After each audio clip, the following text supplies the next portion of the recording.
Welcome back to the Average Jacks podcast, and today I'm very happy to say I am joined with Sharon McSorley. Sharon, thank you very much for joining me today. You're very welcome. The podcast that I was convinced was never going to happen because everything was just against us to actually sit down and do it, but we're here and I'm very happy for that. So, what led you into coaching, and what was the moment you realised it was what you wanted to do?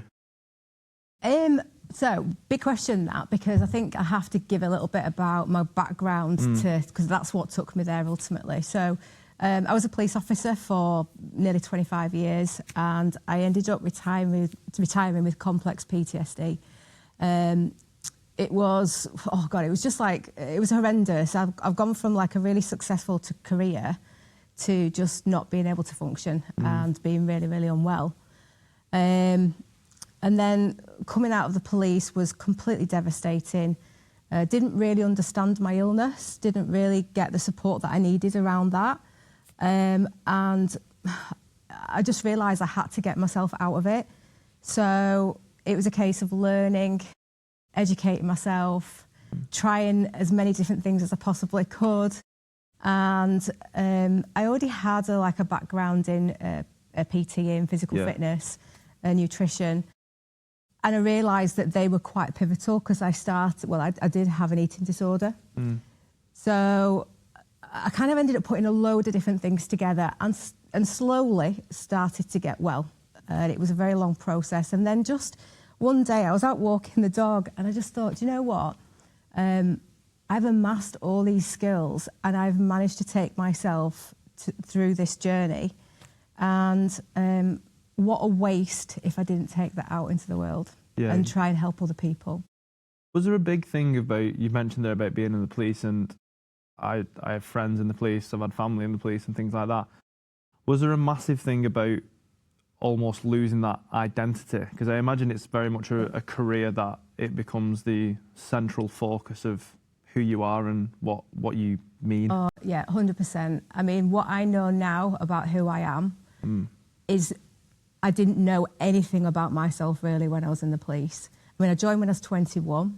I wanted to join the police from as long as I could possibly remember. I did work experience, I think it was about 15 or 16, which doesn't really happen at all, but I managed to get work experience at Wheatwood Police Station. Shadowed an amazing woman and thought, absolutely, that's the job that I want to do. So everything in my life, up till a couple of years ago, was all about policing.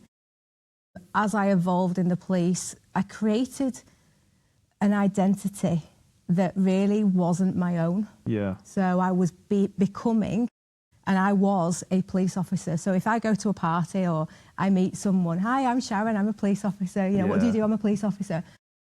Not, I'm Sharon, I'm an artist, or I really enjoy doing this. Everything was about my career. And I'd given my life to my career. That's what I wanted to do. That's what I worked for. It was kind of, I do think it's a vocation. It was all or nothing, and I put everything into it. So it was absolutely who I was. And then suddenly, all of that went. Carpet. And I remember sat at home thinking, I don't know who I am. I don't know what I want. I don't know the life that I want to create. In fact, I didn't really want to create any life because once I left, I wanted to go straight back. Yeah. It was so scary. It was awful. Yeah, eventually, through that journey of recovery and through having to learn about myself, I allowed myself to step into who I really was, which was completely different to that person. When I look back, it's like I'm looking at somebody else. Yeah. It's crazy. It is crazy, and you know, I think what you said there, it's quite common for people to almost shoehorn the career into the life, isn't it? To make it like the main focal point of who they are and what they do, and then to sort of realise when that goes, actually, what am I away from that? Yeah, I mean, let's face it, we spend most of our life at work, don't we? Yeah. So, you know, whether you're in an office or whether you're a police officer or whatever you do, it's a massive part of your life. You sacrifice a lot for your career a lot of the time. So surely that does shape you in some way, shape or form. But obviously policing is quite unique because there's obviously a lot of expectations on how you behave, what you say, you know, that shapes you also as a person because you stop thinking for yourself. Because there's a policy in the police for absolutely everything. You know, so you know exactly what you should and shouldn't do. You know what you shouldn't say. So then it becomes really hard to have your own individual identity. Almost like rhetoric of this is what I need to say. You almost have a pre-script before you go anywhere, I imagine. And it's you know, there is a strong culture in the police. So then you become very like other police officers in your way of thinking. If you step out of the norm, you know, it's a difficult conversation with your colleagues. So yeah, it's really, really tough. Just on a segue of that, because this thought popped into my head. Obviously you're not in the police anymore. You're doing what you're doing now. Do people still approach you like you're in the police? Well, not really, because I don't really talk a lot about my policing career as such. I talk a lot about it when I'm explaining what I do now, but I don't really talk a lot about it in terms of what I did. Although people still do come to me for advice. How long do points stay on your licence for? That's just like the classic, you know. Questions in life. So you'll get a few of those going on, but a lot of the people that were close friends whilst I was in the police, they're still friends, but they're not as close to me now. Yeah. And I think that was just a natural evolution. I think it's very hard to leave that career and stay very close to people, because I tell you, there was an element of guilt from me leaving the police, because how I left felt, one of the things I really had to get to grips with was leaving people behind. Yeah. Because I had to put myself first. I knew if I carried on, I mean, I could have carried on, but the ending wouldn't have been pretty at all. But I also saw people, close friends and colleagues, who were suffering badly. And I know people still suffer there. You know, there's a lot of stress, there's a lot of burnout. It's a massive job with a lot of eyes on you. Yeah. And it's you know, it's a hard job. And I felt a little bit like I'd left those people. I imagine there's a lot of camaraderie in it, so you almost... Very much, of course, You're going to jobs, you're facing difficult, violent situations. You need to know that you have got somebody having your back. Yeah, he's going to be there for you. You know, you build relationships with people very tight. Even if you don't particularly like the person that you're working with on a social level, you have to be close at work because you have to have each other's back. It makes perfect sense. And I'm sort of interested to thank you for obviously covering that chapter of your life. But after that, I don't want to pry too deep, obviously, but you mentioned there about being at your lowest. What were some of the tools that brought you back up to be where you are today? I think I've got a natural curiosity for things. This is what has served me really well. I needed to understand what was happening. It was a big shock. I was in denial about how ill I was for a very long time. I'm talking years of trying to keep it all together. On the outside, looking very much like I had it all together, but inside being very broken and upset so for me, it was that curiosity, needing to understand, and a bit of I'm not going to let myself down, you know, because there is only going to be me that's going to make this right. Yeah. So I think it was my natural resilience to a certain extent, I'll be honest, you know, but also as well, specific tools, I leaned into things that made me feel good. So art has been a massive passion of mine since I can remember, you know, but I've always done it recreationally, and I'm fairly good. And I just literally fell into that, and I literally sat, in fact I converted my garage into a studio because I needed to be physically doing something, because whilst I was working with my hands, my brain didn't need to operate. So I ripped out the garage, created a studio, and I did pet portraiture. Nice. Only because it was something I really enjoyed. I love animals, and I just could sit there and draw, and I'd be there for 12 hours drawing. But at the same time, I was allowing myself to process what had happened. They were my tools, really. Yeah. And I think when I coach people and they have a story, say, similar, I will get them to try and find something in their life that genuinely makes them feel good. And even though you might be very depressed and you know, really in a bad place, there will be something that lights you up. Yeah. Even if it's that tiny little spark. And that's what you need to find. That's your starting block. Into that energy. Yeah. So you mentioned there about coaching, Yeah. which is what you do now, and you mentioned about having the experience and the background of being a personal trainer. And something I was interested in, obviously reading, like doing the prep for this and looking into it, is the difference between that, because like obviously you've got personal trainer and I'm a personal trainer, and you very much deal with people's like everyday lives in that, because they almost see you as stable. I think that's the best way to say it. They see you as like, oh, this person's going to guide me to do this, or I'll just chat with them. I think being a PT, a lot of it is social as well as the exercise thing. But what was the biggest difference from being a PT to moving into a life coach per se? Well, the PT side of it, so I never worked in a gym. Yeah. A lot of my PT work was actually done in the police, so helping people who were struggling with fitness, doing fitness tests. Worked with a lot of women who really struggled with the physical. Yeah. Or just didn't have confidence, and they needed that. But obviously, as you know, I launched myself into bodybuilding as well. Yeah. So that PT experience actually was there to help me more than anything. But the PT side of it was a really good foundation for the life coaching, because I bring that into nearly every single coaching client. Yeah. Because for me, exercise, understanding how it affects your body, but your mind also, is foundational, I think, for getting people to really build themselves a good solid foundation for growth. And so if you have a good diet, I'm not talking about being on a diet, I'm talking about a good well-being diet. You do something physical, whatever takes your fancy. You don't have to be running marathons, just do something, move.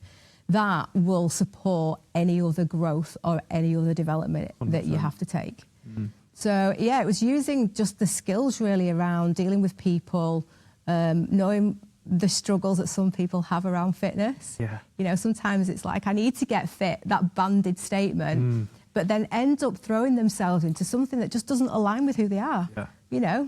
Like, if you don't like running, stop training for a marathon. Yeah. Why would you do Don't be that? an ultra-marathon runner if you don't like running. And I think that goes back perfectly to what you said there about finding that purpose. I think a lot of people, and we were talking about social media a little bit before, I think they're almost force-fed what they think they should be doing to make them fit or happy or healthy, when in reality it's very much a personal journey. It's sort of the foundations, like you said, are there, and again they all look very similar, but because person A likes marathons doesn't mean person B should be out training for it. And I do agree with that massively, and I think again it's something that social media has positives, don't get me wrong, but again I think there's that echo chamber that we talked about before, where people are just like, this is what you need to do, and people who don't have maybe the self-awareness or the self-confidence, which I imagine is where you come in, to guide them, they will take that almost low-hanging fruit.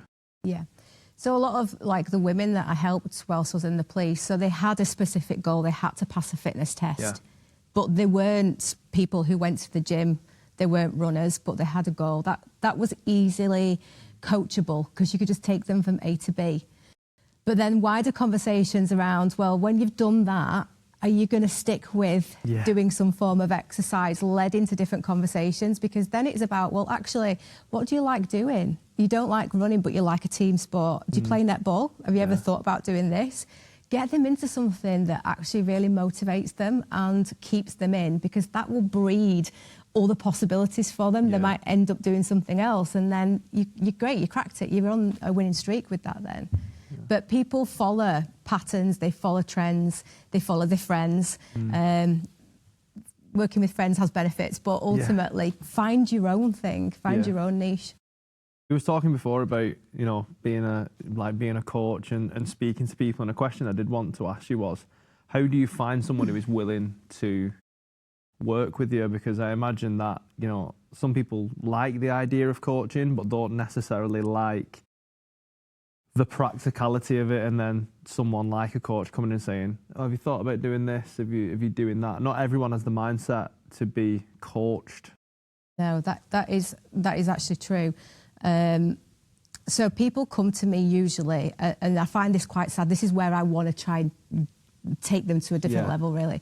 when they are really, really stuck in a situation and they've kind of failed really at helping themselves, or they've maybe had somebody who hasn't been able to help them, and they just don't know which way to turn. That's where my clients really tend to come from. Yeah. But you alluded there to like mindset coachability. I think everybody can be coached, but obviously it's all different coaching journeys. Yeah. So one of the things that I do when I have a client, one of the first things is basically tell them this is not going to be easy. Yeah. Don't expect to come to me and for me to give you all the answers, but or do the work for you. But I'm going to actually really challenge you too. I'm going to push you out your comfort zone. I'm going to ask questions. I'm going to question your answers. I'm going to really make you think about things. Now, people don't always like that. No, I can imagine. That can be quite off-putting. But I do feel as well, I don't want to, certainly as a coach, I don't want to waste people's money and I don't want to waste the time. So if you come to me, I will do everything I possibly can to get you to where you need to be, where you decide you want to be. But you're going to have to do the work. Yeah. Which is fair enough, though, isn't it? Like, a coach is it's like a driving instructor. Your driving instructor doesn't sit in your car with you for the rest of your life, even though you pass your test. They're there to give you the transferable skills to move onwards. And why do you think people now are so invested and so interested in getting a coach? I mean, across the board, be it PT or a life coach or etc. Well, that's the interesting thing, because there's so many variants of coaching. But I think people are curious about where they can go. I think the culture that we're in now, we are striving to be better constantly, or there's certainly that nudge, isn't there, to be better, do better, get better. Yeah. And what is nice is that the good thing about social media is that it's popping up possibilities left, right and centre, which is sticking in people's minds. And that natural curiosity of, well, actually, could I do that? Can I move in that direction? Can I just leave what I'm doing now and move over here? That drives people to seek support and go to a coach, which I don't think really happened before. The other thing as well is communities have changed. Yeah. So whereas ordinarily you would be in a community where you could go to somebody and they would give you advice and help you, we don't really, well, we do have it, but it's not as big, shall we say, as it once was. So there's that necessity to go out there and find the coach that you need to work with to go wherever you need to go. And for me, coaching is about helping people get to where they want to go. It's not about telling them where that place is. It's about helping them to transition from A to B in the best way possible. How important do you think your own personal journey has been to making you the coach you are today? Well, I wouldn't be a coach without that, to be honest. I wouldn't have, that wouldn't have been where my life has taken me. It's absolutely pivotal, because I think the policing experience also helps me with what I do today. It's not just what happened and how I changed. Like them questions you just mentioned there, I imagine you can sort of dip back into that mode and have them uncomfortable conversations. Yeah, so obviously it's a communications job. You're talking to people, you know, diffusing difficult situations. Your communication skills have to be like on point to be good at that job. You know, you've got to be organised, you've got to be disciplined. You know, there's so many skills that you bring to that role. That gave me a massive foundation for understanding people. Yeah. And that's a crux of good coaching. You need to understand people and you need to help them. So obviously, being a police officer, well, people ask me, why did you want to be a police officer? Well, fundamentally, it was to help people. Yeah, of course. So it's not really a surprise that I ended up in coaching, going on quite a big life journey, having all that background experience and thinking, well, do you know what? I need to put that to... It seemed almost criminal to have not done it. Pardon the pun. So excuse the pun, but it would have been such a waste of all that experience and all the things that I learned on my journey to get me right. And it was broad. You know, I've alluded to the fact I had an eating disorder, obviously complex PTSD, anxiety, depression. I had issues from childhood. Yeah. So there was so much to unravel, and you know, I could meet one coaching client and they have one of those things, I understand what they're going through. The relatability of it. Yeah, they're gonna get from me the empathy and the understanding around those particular issues. And sometimes you don't even need to articulate it. If they understand my journey and where I've been, they don't need to even go down that Yeah. you know, that conversation.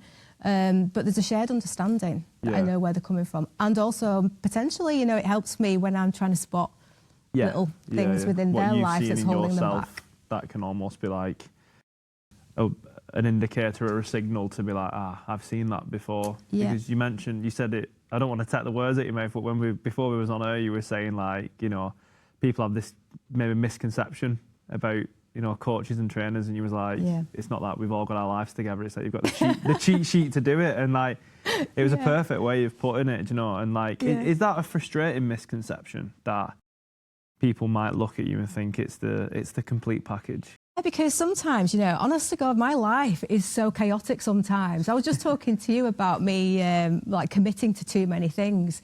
You know, if I went to a coach, they would be telling me to rein that in, you know, and look for why that's being created. And I know why. Yeah. But there is a misconception that I have got it all together. I can guarantee I've not got it all together at all. My ducks are not in a row. But, you know, I get through life, and the thing is, I understand. That's the key. I understand where things might not be quite right in my life. So I'm quite happy to open up and explain some of the things. So I have a real issue around fear. Yeah. So fear of getting social media is my nemesis. If you look on my social media, don't look on my social media. There's not a great deal on it. I have got a real issue putting myself out into the world. Okay. It's not because I don't believe in myself or I don't believe that I'm good enough. I do. But it's years of conditioning. Yeah. So I've been in a policing environment where some of the work I did, I couldn't be on social media. Yeah. So there's a little bit of that going on there. The whys and wherefores. Well, what if I say this? What if I do this? There's a bit of the fear factor in there. Now, that's something I'm aware of. There's something I'm trying to deal with. But, you know, it's the understanding, and that's sometimes when coaching, and I presume as well in therapy, you need to help people spot their own issues, if you like, because sometimes people just aren't even aware of what is sending them down a particular road, or why they've got this behaviour going on, why they can't get the next step that they want to get. So it's just the awareness is definitely the first stage. How important do you feel, or sorry, to word that better, do you think that mindset is more important than habits, or habits more important than mindset, or are they equally assured as important as each other? To me, I see that as a cycle. Yeah. And it's like a loop. So absolutely, for me, mindset is critical. Goals and habits, they're like your foundations. They're your building blocks. That's what gets you, for me, to be putting foundations in place. But there again, you need the mindset to make habits. So you've got to change your thinking to get that structure there in the first place. Then that breeds mindset. So it's like a loop, basically. I think you'll struggle to argue that one is necessarily more important than the other. They need to coexist to be successful. What was the answer I was hoping you was you was gonna give? It's like I owed in you. But like, no, but I think it's important. I feel like, you know, people sort of look at one or the other. It's a bit like motivation and discipline. Yes. Like, you've got your team discipline and then you've got your team motivation. But again, I believe they're a seesaw. I believe some days you wake up and you're like, completely. I feel like shit today, but I'm going doing this, I'm going doing that. And there's some days when you spring out of bed and you're like, I'm off. I'm a really big believer in balance. Yeah. So balance in everything. So people, because I'm really like insistent that people look at diet and exercise as part of their whole journey, if you like, their whole growth. But I'll never say, like, you need to be dead strict with this. I have an 80-20 rule. That's the healthy rule. Sometimes it's like 70-30, but, you know, trying to stick to the 80-20 rule. But extremes are difficult. Generally, balance is the key, you know, making that balance. So you've got to have a little bit of everything going on. Isn't that there? And it sort of segues nicely into a question that I wanted to ask you. You mentioned there about 80-20 and balance, and you need a bit of everything going on. How important is like discomfort in growth? Massive. Massive. You need discomfort. That's like the catalyst Yeah. to get going. You know, you don't get growth without that. Or it's very difficult to get growth without that. You know, when you have discomfort in your life, you understand then how resilient you are. You know, can you do something? Can you take that stress on? Can you get through it? That builds your confidence.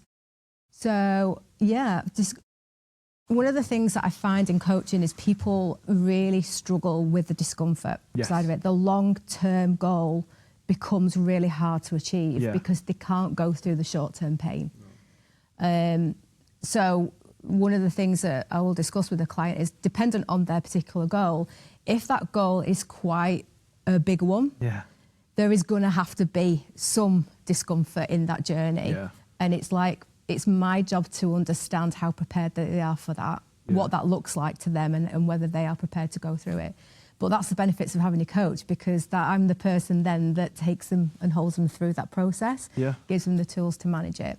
Yeah, it's the bit of like, not hand holding, but it's the comfort again. It's knowing you've got someone there who you can be completely honest with, who you can sort of bear all to and say, look, I'm really struggling with this, I don't know how to get past it. Then that's where I can guide them through it.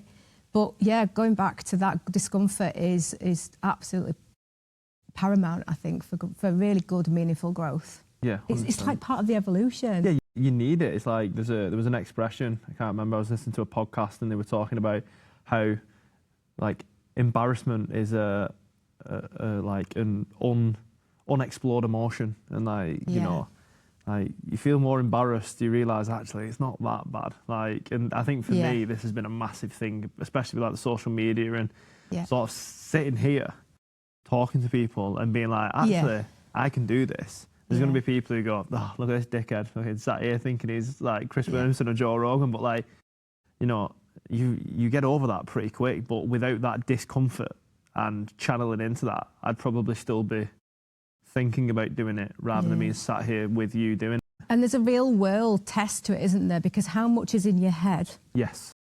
And how much are you making it bigger than it needs to be? Do people actually really care? Yeah. You know, is it all in your head, or, you know, are other people looking at you going, actually, why is he doing that, whatever? You know, you've got to test all of that, and it's hard to do that on your own. So this is where a coach will come in and say, actually, who's it affecting? How big is the issue that you think is massive? You know, in honesty, I have a problem with that. When I'm going back to the social media thing, I'm like, oh my God, what if I put that out? Who really cares? You know, is anybody actually even going to see it? Chances are not. But in my head, that's huge. Yeah.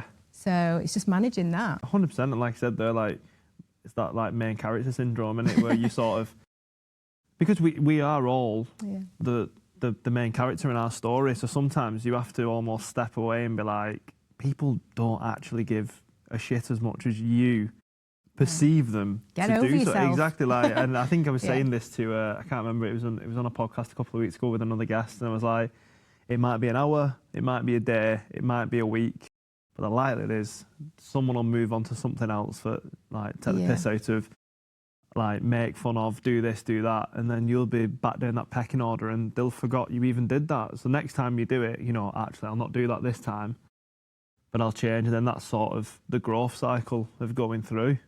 So, but yeah, I think people don't always channel into discomfort enough, do they? And I don't think they do, because actually we don't like that as human beings. That negativity bias is we like comfort. We like the easy route. We don't Yeah. like to push ourselves out of our boundaries.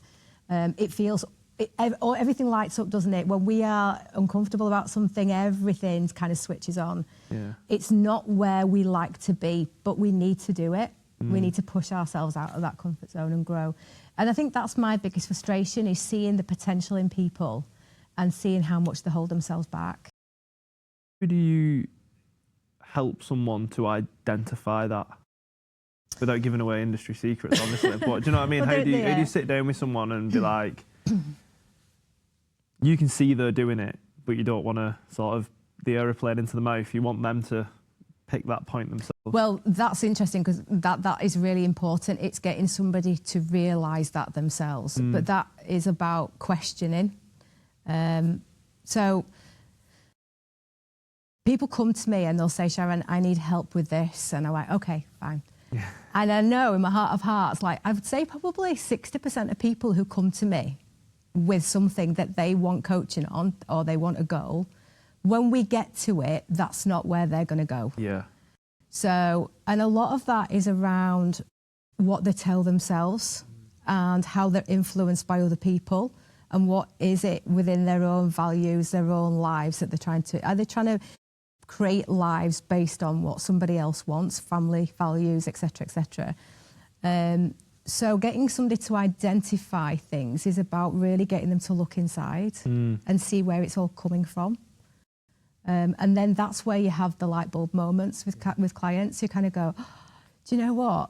That's not what I thought that I really wanted. Or, you know, I've had people come to me wanting a career change and actually know the career they want to get to and then end up going somewhere completely different because that career that they're trying to achieve is in their heads almost. It's like aspirational, it's really nice, but all the fabric of what that's built on isn't their own. Yeah. It's they're like never going to be someone else's happy idea. in that. It's crazy, isn't it, that? Because it's so common. Like, you think about Very it and common. like, I think probably me and you have probably done something similar in like in the past, maybe not the extent of career change, but I can think of examples where I've thought, actually, I want to do this.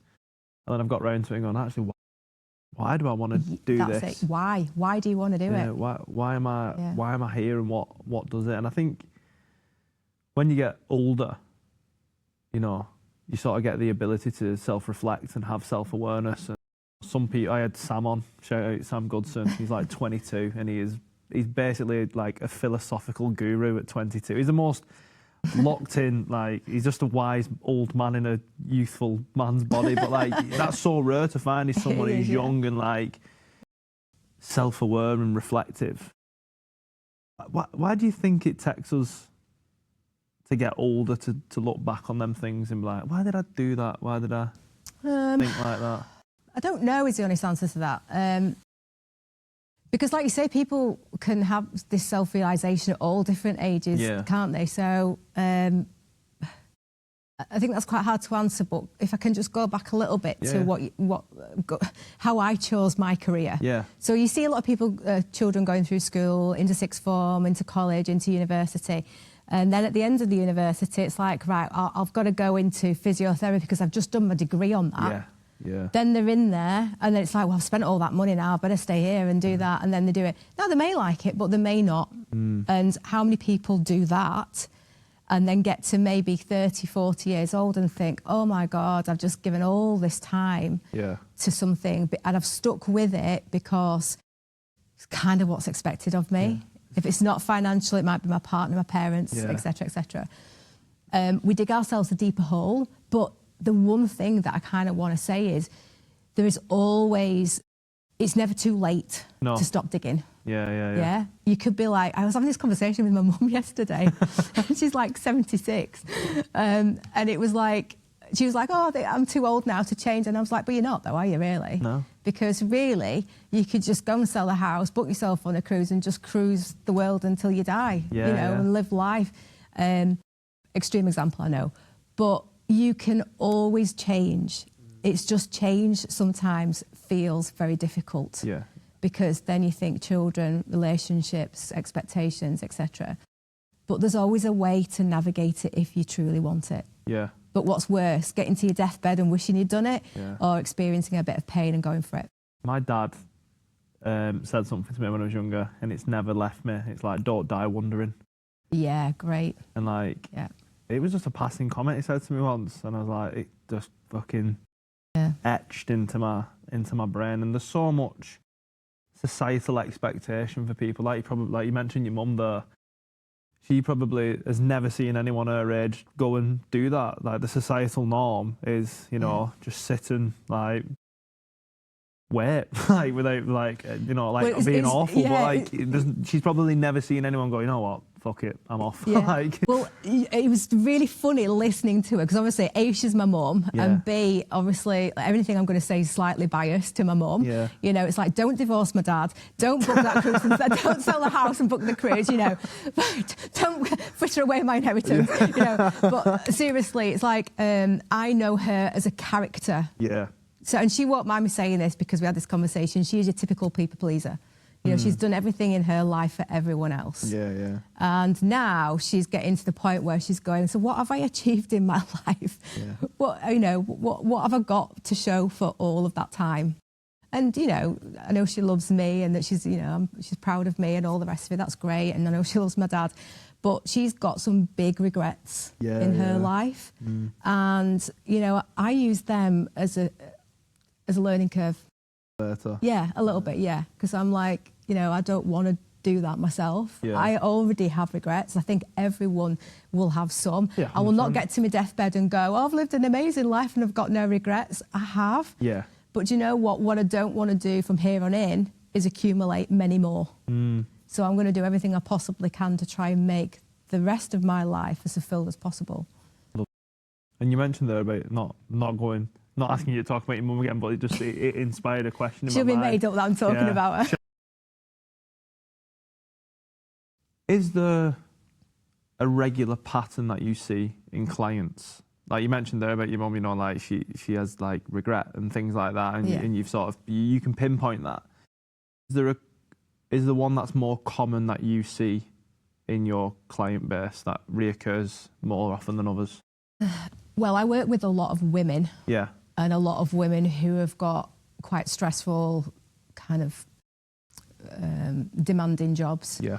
And I see an awful lot of, everybody be familiar with the term imposter syndrome. Yeah. It's huge. Yeah. It is. And you know what, I've got it too. You know, I think everyone has a degree of it. But that is definitely a reoccurring problem. I very rarely get a client who hasn't got some sort of issue around the imposter syndrome side of it. And I find that really sad because I am a big, passionate shout out for the women. You know, I do like to see women thriving. But I find it very sad when you kind of drill down into their stories and you can sort of see where some of this comes from. Yeah. But it's you know, you can work with it, you know, you can get past it, and that is, if there's somebody sat out there today thinking, you know, I want to go for this promotion but I don't think I can do it, don't necessarily get a coach, but get a mentor at work. You know, don't just give up, fight for what you want. You know, it's your life, go for it, but don't think that you can't do something, because there's a way. I feel like a lot of people feel like they have to be a lone crusader. I feel like the effort sort of like you mentioned there, like get a mentor, get a coach, rely on someone. Yeah. A lot of people just tend to like suffer in silence, don't they? Like they just tend to like, oh, this is my problem. Someone else probably doesn't want to deal with it. There is a little bit of that. There's a little bit of being sort of brave enough to say that you want something. Yeah. To admit you need help. So you need help, but there's also a big issue around fear of success as well as failure. Yeah. You know, wanting something so badly that if I put everything into it and I don't get it, what's that going to feel like? Yeah. Yeah. So they don't want to open up that egg almost. Knowing who to approach, thinking that they might get a bit laughed at, or maybe like somebody will say, you know, you're a bit above your station wanting to go for that job, aren't you? And, you know, that ridicule. I think we're very self-conscious about our wants and needs. But that's where, you know, you have to really drill down and understand if it is something that you really want. And honestly, if it is, go for it big time. You know, take it with both hands and move heaven and earth to make something happen. I don't like these excuses of like, I've got no time, I'm overcommitted. There's a lady on your podcast, I think we've talked about before, the lady who did the triathlons. Yeah. And there was something that stuck in her story that I remember listening to, where she was saying she was coaching women who had children, busy, you know, maybe a single parent, had a busy life. Yeah, absolutely. It's really hard in those circumstances. But God, if you want something passionately enough, you will move heaven and earth to get there. It's the drive that might be missing, and nobody can really give you that. You've got to try and find that within yourself. And I think it goes back to what you said before about finding what gives you that spark. Yeah. It? And I find a lot of what I talk about with people and what it comes back to is values and purpose. Yeah. I feel like a massive thing that on this podcast alone, what it always comes back to is people aligning what they want to do with like, without going too deep into it, like their own moral compass and like their values and their purpose, and like just speaking to you. And I'm fortunate enough that when I speak to people, not always, but 99% of people I've spoke to, they're doing it because it's like, it's here. You know what I mean? Like absolutely. they love it. Like listening to you talk about it, like it radiates out of people. Like you can see it, you can feel it through them. Unfortunately, I don't think a lot of us do that, do we? I think we go for things like the money, the convenience, the things. And I think happiness is a massive one, what people have a misconception around, and myself included for a long time. I feel like I'll be happy when I get the job. I'll be happy when I get that. I'll be happy when that happens and this happens. When happiness is an emotion. It's as fleeting as sadness and joy and laughter and things like that. You have to be willing to be like, actually, I'm happy today. And tomorrow I might not be, but it doesn't matter if I got the 6-figure promotion. But we're so programmed and channeled to think that 7 figures would be nice, but that job, do you know what I mean? That job will be like that. You're never going to be sad again after it. And then people, like you said there, probably that fear of success, which is maybe a different way of wording it. They get there and they go, oh shit, actually, I'm still sad. Because the mindset has not changed. Because, okay, you might be driven by a goal or a motivation to get somewhere, but you just hit the nail on the head. Is it aligned to your values and who you are as a person? You know, is that end goal of getting that big job really who you are? Because actually, if you don't like responsibility and you don't really like talking to people, and you're never going to be happy in that job. You might be earning good money, but it's not going to last. No. So whatever you choose has to be really aligned with what you feel inside. But you're also right in terms of the happiness side of it as well, because you don't get happiness necessarily by material things. No. It's a choice to be happy. Yeah. Okay, so I am really blessed to have met recently some people who have the most challenging lives, who put me to shame in terms of grabbing happiness. Yeah. You know, they find happiness in as much of their lives as they possibly can because it gets them through. Yeah. But because it's not just it's not just what's the word I'm looking for? Going through the motion. Yeah. They're actually physically feeling it. So every morning, the one thing I do is I write in a journal, and it's a gratitude journal, and it's only a couple of lines. Yeah. It could be, I'm really grateful the fact I woke up. It could be, I'm grateful because the sun's coming through the blinds and I know I'm going to have a really good day because I'm going to go for a walk. You know, I've got my dog. You know, it's simple things. Yeah. But seriously changes how you start your day. Yeah. And if you start your day positively looking for something to be grateful for, it really does. It's not... When I first started doing this, I was like, I don't know whether this is going to work. Is it a bit woo-woo kind of thing, you know? Yeah, but it isn't. It's true. It's just reconditioning, like that muscle memory thing, innit? Like if you do it enough, look for the happiness. Yeah, Like if you've got the shades on and that filter is not letting the happiness through, you're never going to find it. You're going to have to. No. I was reading something the other day actually, and it was like change the way you start your day and change the way you end your day. Completely. And everything. In the day will change. Yeah. Start slow, finish slow, and again, it's conditioning, isn't it? I think a lot of it comes back to like the way we go to school, what society expects of us and things like that. And and I think that's why it's brilliant that someone like yourself and, you know, other people that do what you do, it gives people different tools to assess what it should look like and how it should look, because like I said, we go back to social media and social expectations and things. It's very much get the job, do the work. Yeah, it's like retire, but you never retire. But then it's one of them. I happened to talk to somebody yesterday, a guy. I have got a small holding and I've got some animals on it. And he came for some, this is a random conversation, take me off it if you need to. No, but he came for some duck and goose eggs. Yeah. And I said, what are you going to do with these eggs? And he said, oh, I've got a little piece of land in Knaresborough and I'm going to put them in an incubator and I'm just going to have them on my land. And I was like, oh, amazing, that's fantastic. The conversation led on to, I don't have a vehicle. He's borrowed his brother's van. He has a job. He have anywhere to live. He just basically kind of... Nomad. Just moves from pillar to post. And he just said, I just don't have any material stuff. Yeah. And I went, what an amazing life you've got. Yeah. This guy was just the epitome of happiness and he had nothing. Yeah. And I'm thinking, actually, he's got it right because he spends all his time out in nature. Yeah. I know it's like a complete other end of the spectrum, but this guy does not have a care in the world and he sees the beauty in the basics and he lives his life simply. And sometimes simplicity is the key.